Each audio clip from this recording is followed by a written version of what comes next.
Welcome to the Going Ballistic podcast. I'm Ryan Kleckner, and you're listening to episode number 2.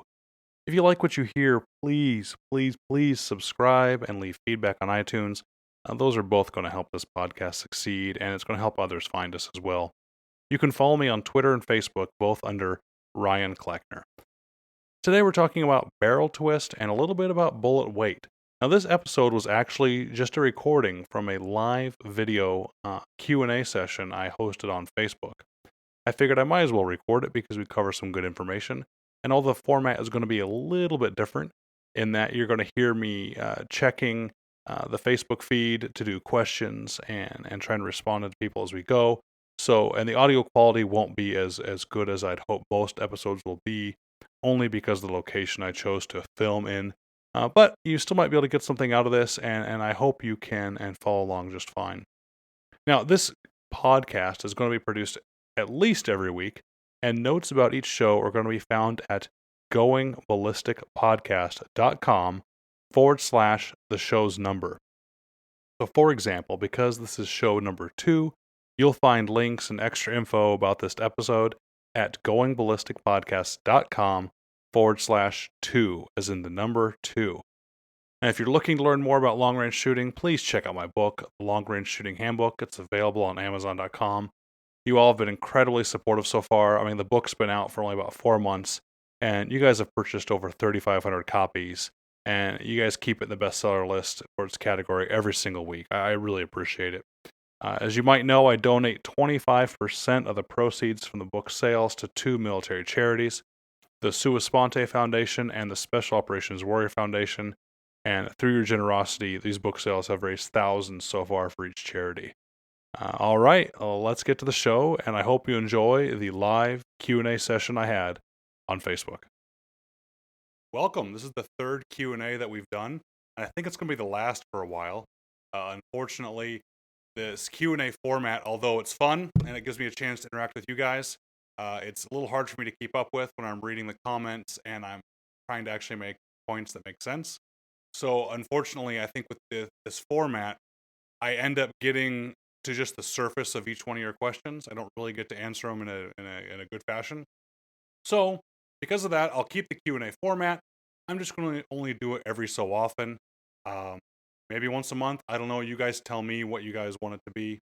What I have done, however, to fix that and to make it where I can get more in depth and I can handle topics to the level I think they need to be handled, is I finally started the podcast. So I settled on a name. I hope you guys like it, because I kind of like it. It's called Going Ballistic. I have to give credit to my wife for that one. That wasn't really her trying to insult me. That was just kind of like going green. Had something to do with shooting. You guys, maybe if you're following along as you're trying to learn, so you're trying to go ballistic. I don't know. I thought it was kind of cute. Give her some good credit for that name. So if you guys look right now, it's live on iTunes, it's live on Google Play, it's live on a whole bunch of places where you can find podcasts. There's only one episode, however, but it's the Going Ballistic podcast with Ryan Kleckner. Again, I think you guys should check it out. The first episode I put up there, I talked about gravity and its effect on the bullet.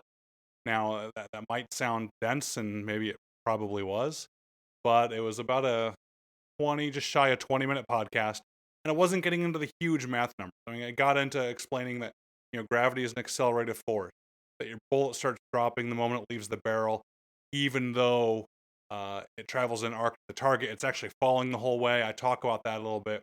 I talk about how you can compensate for it because it can be predictable, although all the other variables that I'm going to discuss in future episodes of the podcast, as you'll learn, are not going to be predictable. They're going to change. Looks like we got the first comment here on the post. Steve, book is en route. Awesome. Thanks for the support, man. By the way, you saw the video of me freehanding the Barrett at 1,000 yards. You, sir, are a badass.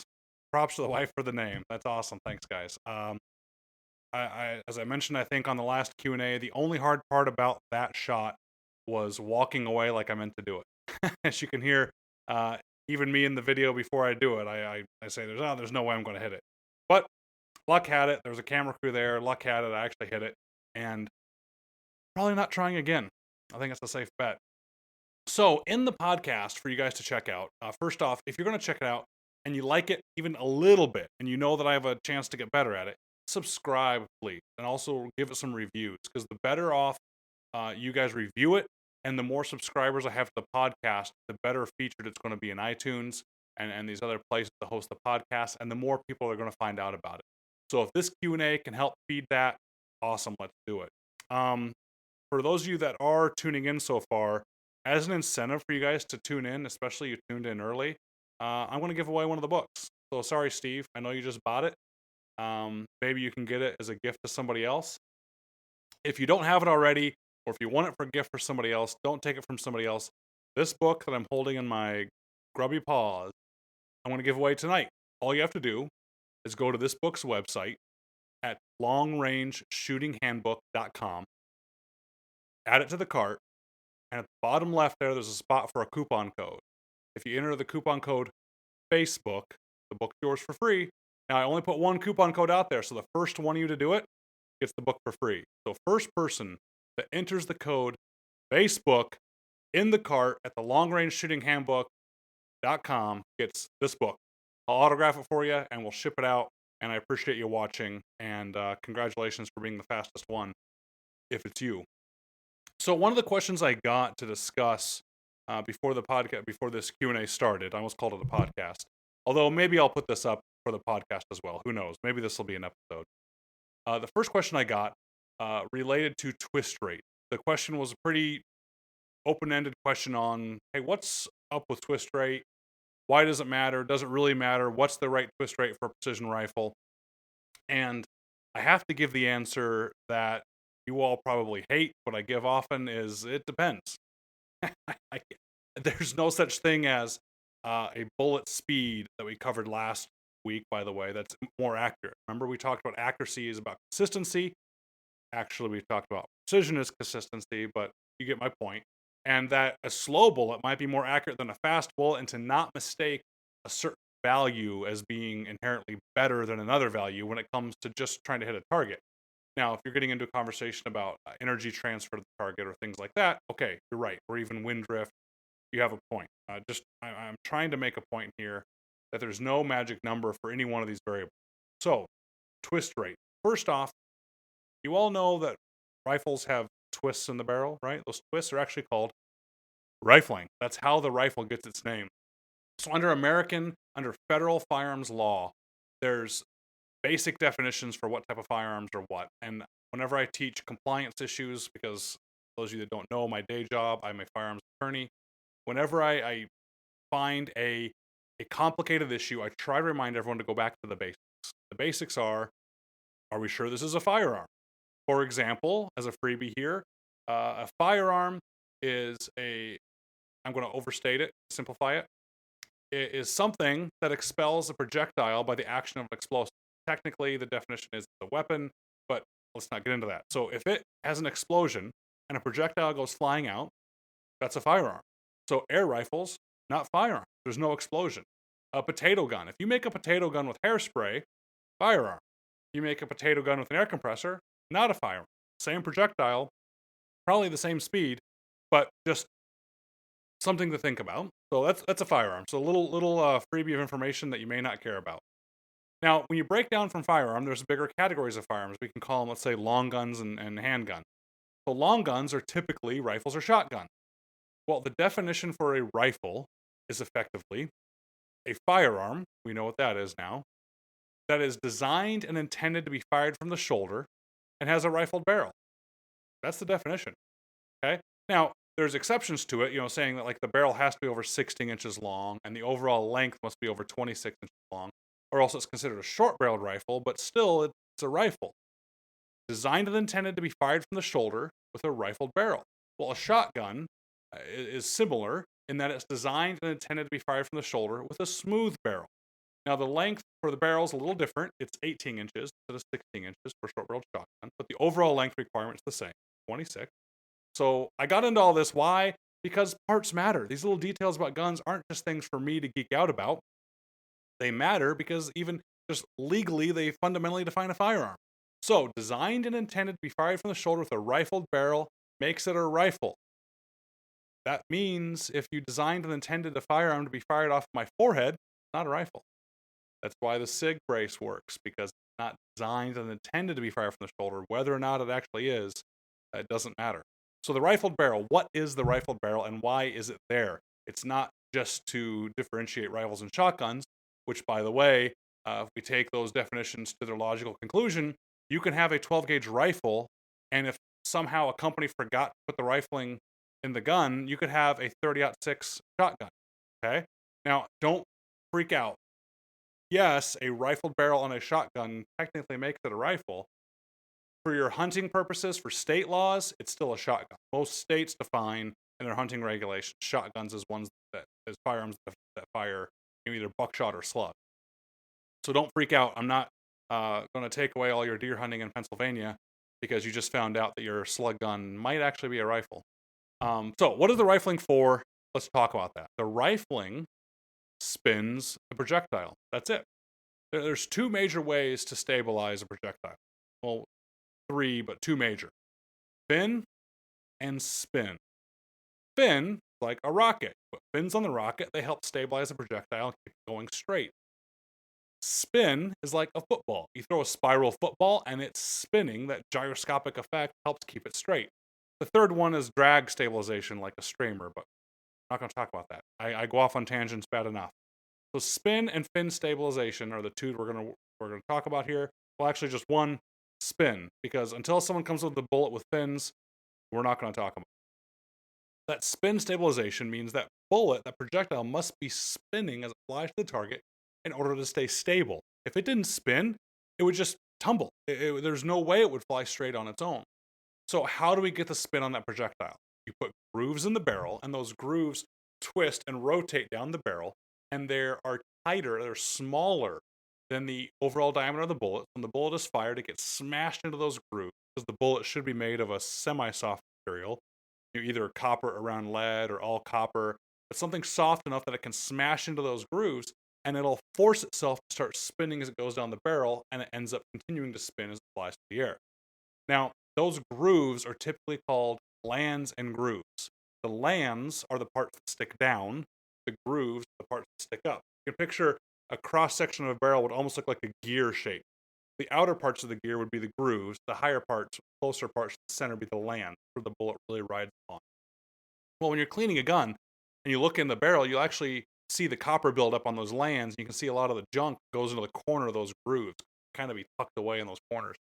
Now, there's other barrels that have what's called polygonal rifling, and it's a polygon shape instead of cut groove. And the benefit to that is you have a little more consistency because you don't have junk building up in those grooves. But you got to be careful what you're shooting out of it. So some handguns that have polygonal rifling, for example, they say you can't shoot lead projectiles because that lead has nowhere to build up and get tucked away in the corner like it would in a typical lands grooves. So the question I'm hoping you're wondering, because you like guns as much as I do, is how in the world do they get the grooves in the barrel? Well, first off, real quick for the comments to make sure you guys know I'm still listening. Steve, yeah, sorry, man. Yeah, if you didn't buy it, 25% of the book's price goes to charity. He said, of course I give away a free one after he buys one, but he makes a good point about going to charities. He's right. So you guys can get the free book if you want. Just know that 25% of nothing is nothing. But if you bought the book, 25% of the proceeds go to charity. And so far, you guys have helped raise thousands every month for those charities. Sua Sponte Foundation and the Special Operations Warrior Foundation. If you guys don't know anything about those charities, here's my little plug. Look on the page and check them out. Speaking of page, I'm going to digress a little further. I made this page for the book because I kind of did the book first. But now that I'm figuring out that I'm going to be doing more books and I'm doing podcasts and these live Q&As and I'm starting my YouTube video channel, I think I told you guys last week, I'm getting it all set up right now. I'll be doing YouTube instructional videos for you all. Now that I'm putting all this together, it kind of doesn't make sense to have a Facebook page just for the book.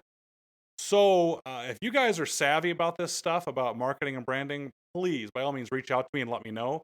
But my plan so far is I'm probably just going to change the name of this page to my name. I hope it doesn't throw you guys off too much. But this page can then be the hub for everything, including the book and these live Q&As.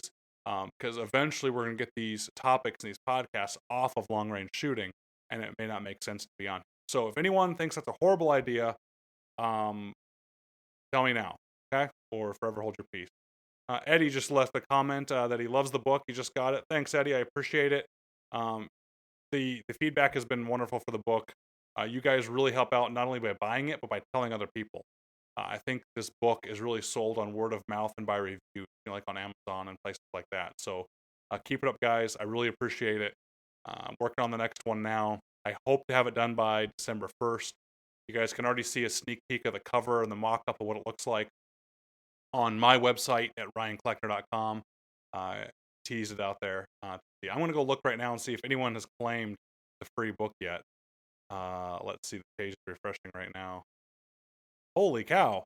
From what I see, nobody's claimed it. We have a little over 10 viewers right now watching. So for those of you that may have just tuned in, I'm giving away a free book, this specific one. If you go to the longrangeshootinghandbook.com and you order the book in the shopping cart, if you enter the code Facebook, you'll get a free book. First person, there's only one, enter the code Facebook when they're checking out, will get a free book. This one, I'll send it to you, I'll autograph it, and I'll appreciate your support. Not as much as I'd appreciate it at the bottom. But still, free book. Can't turn that down. Also, in the podcast, I threw 50 coupons out there for 50% off the book. If you listen to the podcast, you'll get a code that you can use for half off, and there's a whole heck of a lot more of those coupons for you to use. So, back to what we were talking about rifle twist, about how they get in the barrel. Well, there's a few methods. The tried and true method is by hammer forging. And if you ask most people that know about it, they tend to say that that's the only way to guarantee the most accurate barrel. But that's just not true anymore.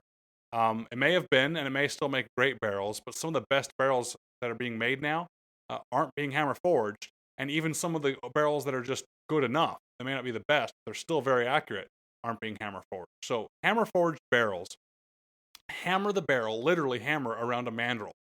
So Rich said he just tried to order it, but he said there was an error. Rich, if you used the Facebook code, you got the book. So everybody, I'll give it to Rich because I don't want him to lose on a technicality that there's an error. So I will shut it down right now. And Rich, I'm glad you said something because you just got yourself a book.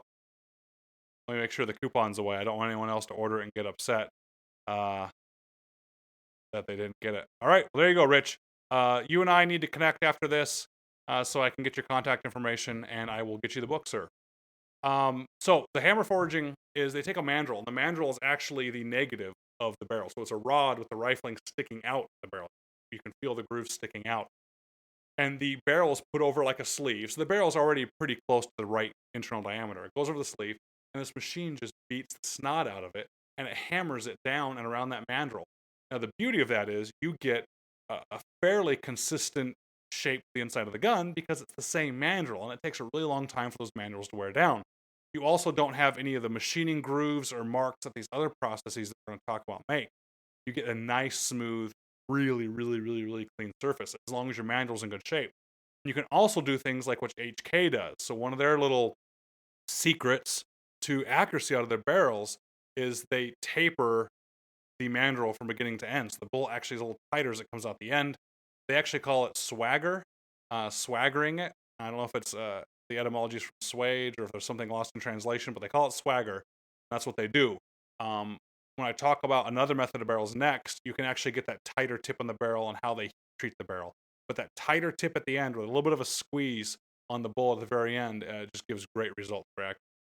So when my rifles come out, let's hope that they have that kind of thing on there because I think you guys are going to be really impressed with the accuracy.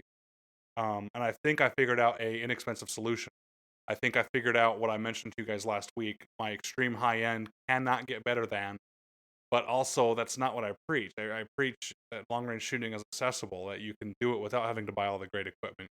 So I'm also going to be putting out a more entry level model that it had more work done to it than what you're buying at Cabela's, but it's going to be suitable for you to shoot for years and get really good at long range shooting before you upgrade. So guys, keep an eye on that. Of course, I'll announce the heck out of it when the rifles are ready.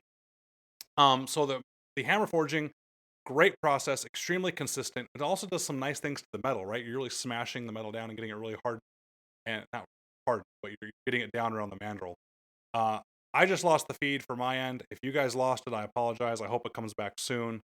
Um, I'm going to give it a pause just a second in case the feed is away for you guys. All right, looks like it came back. So hammer forging is nice, but it's expensive. It takes a long time. It takes a huge machine to do it. And the outside of the barrel actually has a spiral hammered finish to it.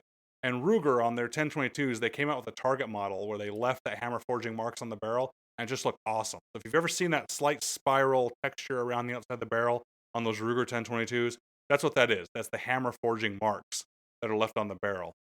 So that was the kind of older way of doing it. People still do it. I shouldn't say older. That is a very labor-intensive way of doing it, but you can get a beautifully perfect barrel, which is why companies like HK still do it. Now, another way to get the rifling and lands and grooves in there is just by cutting them, just machining and going in and cutting them. Now, there's variations on that. They can cut them all at once, or you can go in and cut one groove at a time. But let's just put it in all one category where machine actually goes in and cuts. What's nice about that is you can control the rate better. So you can get things like a gain twist or a variable twist. So instead of having the twist be a consistent rate all the way down the barrel, they can have it start off at a gradual twist and then go faster. Well, why in the world would you want to do that? Well, there's actually a good reason for it. I don't necessarily see the benefits enough myself to justify it. To me, a barrel is almost like a set of tires on a race car. Everyone puts all the weight in the barrel. I mean, yeah, it really was doing the work, but aren't the tires in the race car? Aren't they doing the work too? But they're replaceable. Eventually, you're going to shoot out a barrel on a gun if you shoot enough times, and you can't be so attached to the barrel you're not going to get rid of it. Take it off, put a new barrel on. Well, the reason you might do progressive twist or this gain twist rifling, and you might gradually spin the bullet up to speed, is because on these, especially on bigger rifles, where the barrel is going to wear out the most is right at the throat. The throat is where the bullet is jumping from the chamber, from the cartridge when it's fired, and it gets smashed into the rifling at the very beginning, right when it jumps and smashes into that rifling. The problem is, it has all this energy, all this heat, all this fire, and the bullet hits straight and is immediately took into a spin. It's immediately forced to start spinning. Oh, sorry about that. And by that forcing to spin is going to wear down the metal because that takes a lot of energy and a lot of effort for that to happen. So eventually on these Magnum cartridges, that front area is going to start wearing down. And that's called throat erosion, where the throat will actually erode away. And you'll start having accuracy issues for the gun. One way to fix this on Magnum cartridges is actually just to cut the barrel shorter. Is you take it into a competent gunsmith, and they cut the barrel off at the chamber end by about an inch or two. They rechamber it, and you get back to some fresh rifling again, and you can get the life out of the barrel. Well, another way to do this is this gain or progressive twist, which is the bullet gets into the rifling when it's not very tight of a twist, so it's easier on the barrel, and it gradually lets the bullet spin up to the actual speed. Now, whatever the twist is at the end is what matters, because that's the rate the bullet's going to be spinning when it leaves the barrel. It's not the stuff before. And it does not matter how long the barrel is for how long the twist is.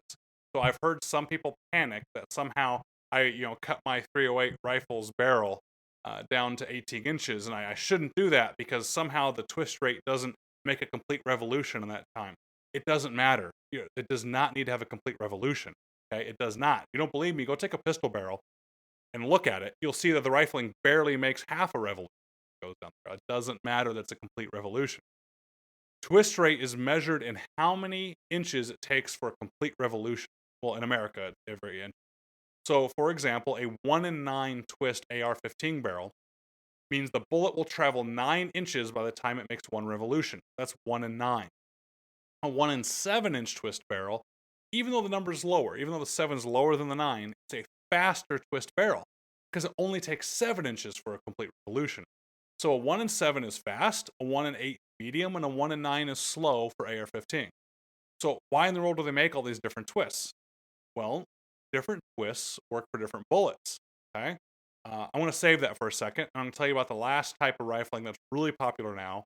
People are getting good results. It's button rifling. Is you take the cut rifling. People call it either broach cutting, where you can do it all at once. They can machine it. But the button rifling is they take the barrel and the hole is already drilled and maybe polished if they want to the right size, the right diameter or caliber in the middle. a rod is stuck through the barrel, and on the end, a button. Sometimes these things are only about an inch long, very hard material that has little tiny angled grooves cut in that button. And that button, when it gets screwed onto the rod and it gets pulled back through the barrel under extreme force, it goes in and those little teeth start to cut and it turns itself. So those angles allow it to just dive in and twist on its own as it gets forced through the barrel. And when it pulls through, barrel's rifled. On a button rifled barrel, you can see the grooves big time. On cut rifled barrels, sometimes you can see the machining mark. But on button rifled barrels, you definitely can. You can look down and you can see the streak because you're just forcing metal on metal to get through there. So button rifling was always seen as like the cheapest thing going. That was how they got just really inexpensive guns. And just lo and behold, companies like Savage started figuring out how to make extremely accurate rifles um, inexpensively, and it became a selling point. Hey, look at this barrel. It's a button rifled barrel. Well, it never was a great selling point before, but now it can be because some of these rifles, they figured out the button rifling and how to do it so well that it can make the overall rifle so inexpensive. You have a great value, and a lot of the benefit is done on the heat treating and things like that. So, for example, when I mentioned earlier about getting the tip smaller on heat treating, there you can put it in a kiln to heat treat the barrels, and for the last like 20 minutes or so, I've seen they crack the top of the kiln to let some cool air in, which helps the tip of the barrel shrink up. Just little tips and tricks for you about what they can do. But that's button rifling. And I talked about twist, and I said I'll get back to it. Here I am.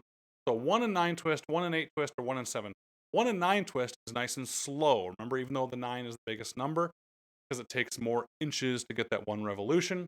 Well, the slow twist works better for lighter bullets. You don't need to spin a barrel more than it needs to be spun. Matter of fact, you spin a bullet too much, you can actually have the bullet explode. The bullet can pop, can like disintegrate or pull apart in midair if it's spun too fast. Remember, these things are screaming fast horizontally. It doesn't make the bullet be like a buzzsaw. Okay. Yes, it's spinning an incredible rotations per minute when you look at the RPM of a bullet, but that's because it's going horizontally like crazy. I can prove it to you that it's not spinning like a buzzsaw as it like goes through a target because it's only spinning one rotation every 9 inches. That is hardly a buzzsaw. Make sense? Okay. So if you can get away with it, you want a lighter twist because you don't want to force the bullet to sit there and spin in the barrel. You don't want to lose velocity. You don't want to build up heat in the barrel. You don't want to wear the barrel down. And you don't need to overspin it. Well, a light bullet doesn't need as much spin to stabilize. So you can do a 1 and 9 twist. So like standard commercial grade AR, like just an inexpensive AR is most likely going to be 1 and 9 inch. That's because the most popular blinking ammo is 55 grain 223, and 1 and 9 inches works great with 55 grain 223. Now, I wish all the manufacturers would stop it and do a 1 and 8 twist, which is a nice medium ground, for the reason I'll explain in just a second. The 1 and 7 twist, the tight twist, is needed for heavy bullets. So if you want to shoot 75 or 77 grain 223 and have your AR be like an SPR or shoot for accurate groups or for distance, which is what you need those heavy bullets for, you're probably not going to have good luck with a 1 and 9 inch twist barrel. It's not enough twist. The bullet won't be spun fast enough and it won't be very accurate. So a 1 and 9 barrel might shoot 55 grains decent and the heavy ones horribly, where the tight twist 1 and 7 will shoot the heavy ones great and it actually might shoot 55 grains horribly. Might. So the 1 and 8 twist is the happy medium in the middle, and I've seen 1 and 8 twists work great with the heavy bullet and with the light. I don't know why they all just don't go with 1 and 8. I don't even know why a 1 and 9 is still made, because the 1 and 8 does the job for the light ones just as well, and it still allows you to put accurate ammo in there, the heavier bullets, and get some performance. Where at the 1 and 9, you're just painting yourself in a corner and only going to be able to use certain ammo. Now, I said might.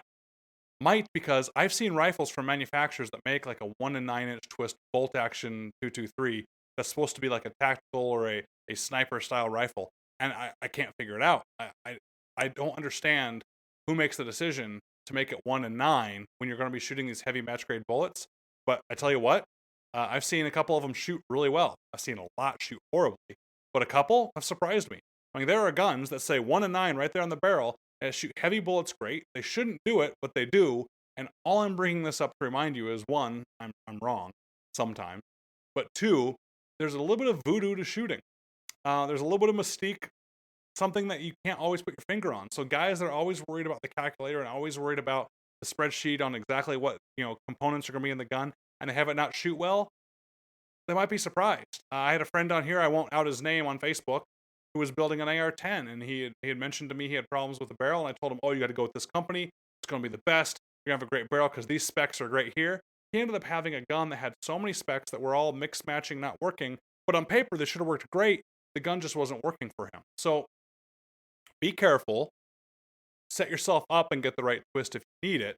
You need to research it for your cartridge because before you ask, yes, every single cartridge and bullet weight is going to need something different. In the book, I mention it. I talk about twist rate in the book. I talk about the Miller twist rule, and I explain what the twist rule is and how you can do the calculations to figure out the perfect twist for your cartridge. And then right after that, I tell you that I've never used it and I don't think you should either. Because first off, you're probably not ordering your barrels with a custom twist anyway. But if you are, and you're calling this custom shop to order a custom barrel, ask them what they've seen as the best results, because they're going to know with their barrel what's been great. Don't reinvent the wheel. People have already done it for you ahead of time. So call up, ask, or look at offerings that are on the table. Realize that higher end AR-15s that are for accuracy have 1-in-7s or 1-in-8s. The lower end ones have 1-in-9s. There's a reason for that, and try and figure it out. So I might have just beat that to death.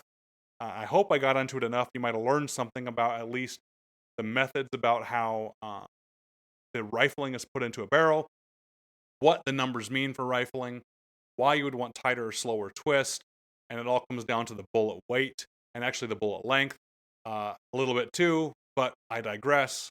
I hope that answered the question. I don't know if we're having an issue with the feed still. Everything looks like it froze on the Facebook page for me, so I'm going to refresh it here and see if anyone else has posted any comments. If no other comments come in, then I guess we can end it here and call it a good Q&A for just one.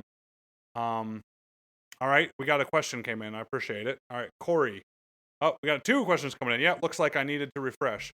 Corey asked, what are my thoughts on barrel breaking for AR-10 with stainless steel? I think you mean breaking in, or you're referring to breaking in a barrel? Well, I'm probably going to be wrong here, but I've never worried about breaking in a barrel. Now the comments are coming in too quick. I've never worried about breaking in a barrel. One, because bad answer, I just haven't cared that much. But 2, if I have a barrel that's going to be accurate enough for me to worry about having on a nice barrel and a nice gun, it's going to be broken in already. Now, I guess I could see it on some inexpensive guns, or I shouldn't say inexpensive. A Cabela's brand gun that you might buy. I've seen barrels that are like corn cobs inside. They're so rough. And the only way they got fixed was by being fired enough. They got smooth enough, the groups came down. But it wasn't a magic recipe that I saw that made it break in. So I'm being wishy-washy for, I guess, on purpose here. Is I have seen some barrels break in. But if you're getting a quality rifle and a quality barrel, you don't need to break it in. You definitely don't need to worry about it. Now, your question is with stainless steel, yeah, you got a harder material, so it's going to be harder to wear down. It's harder for them to make in the first place. It's going to be harder for you to wear down. Don't just assume, though, your barrel has to be broken in. Go shoot it, and you never be surprised. It might actually work. So take it out, clean it, shoot it a few times, clean it, shoot it some more.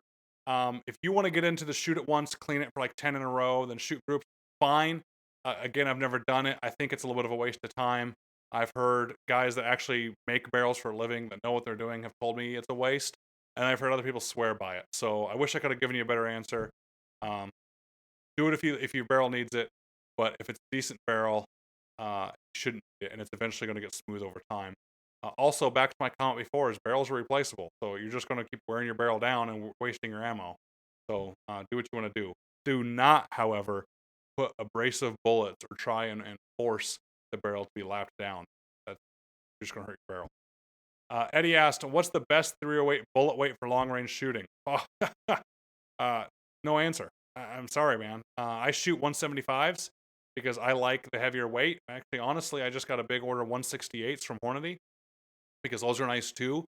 The 168s and 175s, kind of the 2 classic weights that people use for long-range shooting for the 308, because the heavier end of the bullets help buck the wind better. They help they maintain the speed better as they're going through the air. They don't slow down as much.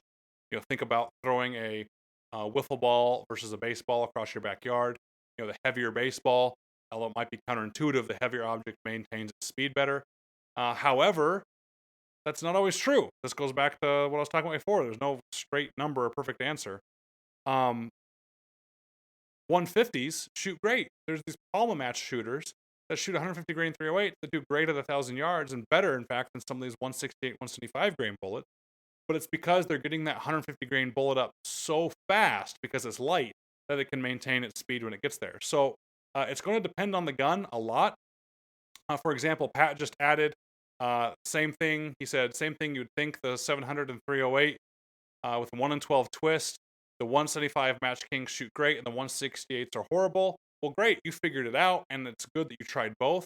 But I might have a rifle. Matter of fact, my 308 shoots better groups with 168s. I just like to shoot 175s at distance because I like that little extra weight to buck the wind out at distance. And I really see a difference those last 100 yards to a target when you're out at 800 or 900 yards. So figure out what shoots for you. Even the certain weight but a certain shape bullet might be different. So 168s, 175, going to use the same twist.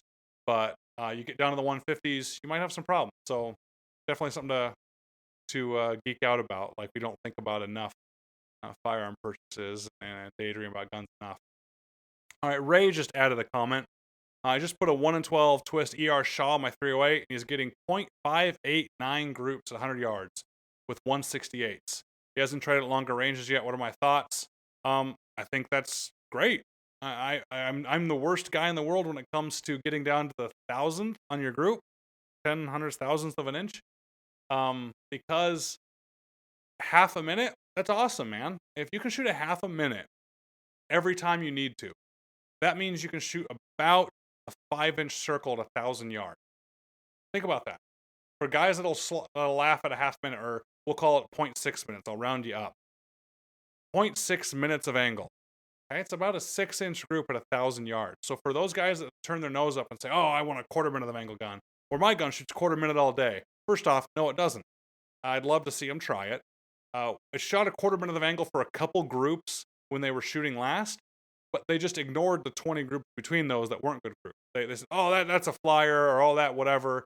It happens, but they tend to remember the best groups. If you can shoot a 0.6 minute of angle group, like right now, you and I go to the range, put your rifle down, here's 3 to 5 rounds, give me a 0.6 MOA group, and you can do it, you are an amazing shooter, and that's an amazing platform. That's a great group to think about.